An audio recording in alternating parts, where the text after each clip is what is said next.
Vote দিতে যাওয়ার জন্য 2-4 দিন ছুটি দেবে না স্যার?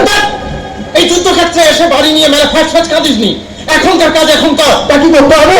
কি করতে হবে? কি করতে হবে?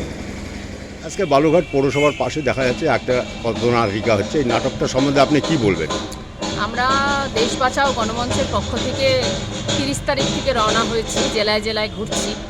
সেখানে রাজনৈতিক বক্তব্য থাকছে, সাংস্কৃতিক অনুষ্ঠানও থাকছে, নাটকও থাকছে। এই নাটকের বিষয়বস্তু হচ্ছে বিশ্বগুরু আমাদের নরেন্দ্র মোদী, যিনি নিজেকে বিশ্বগুরু বলেন, অথচ দেশপ্রেমের বদলে তার একটাই উদ্দেশ্য, সেটা হচ্ছে চুরি করা। দেশপ্রেমকে অজুহাত করে দেশের সর্বনাশ করছেন নরেন্দ্র মোদী। আজকের এই নাটকও সেই নরেন্দ্র মোদীর বিরুদ্ধে। বলছি যে এই নাটক একটা লোকসভা কেন্দ্রের মধ্যে কয় জায়গায় করছেন আপনারা? না, আমরা আপাতত যেহেতু শুরু করেছি এক একটা জেলায়, মূলত এক একটা বড় কেন্দ্রেই আমরা করছি। আজকে এখন বালুরঘাটে করছি, বিকেলবেলা আমরা চলে যাব উত্তর দিনাজপুর। আপনারা কোথা থেকে এসেছেন? আমরা কলকাতা থেকে শুরু করেছি এই যাত্রা। আপনাদের সংস্থার নাম? দেশ বাঁচাও গণমঞ্চ।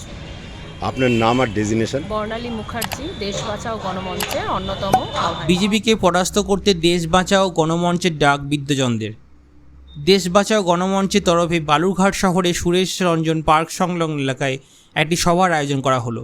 এটি একটি অরাজনৈতিক মঞ্চ, যেখানে অভিনেতা, সঙ্গীত শিল্পী, রাজনৈতিক দলের সদস্যরা অংশগ্রহণ করেছে।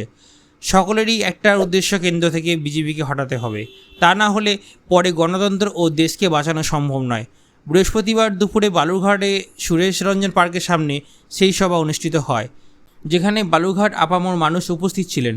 এদিনের এই সভায় উপস্থিত ছিলেন দেশ বাঁচাও গণমঞ্চের অন্যতম আহ্বায়ক বর্ণালী মুখার্জি সহ অন্যান্য সদস্যরা। শুধু বালুরঘাট নয়, রাজ্য জুড়ে দেশ বাঁচাও গণমঞ্চের তরফে একাধিক সভা করা হচ্ছে।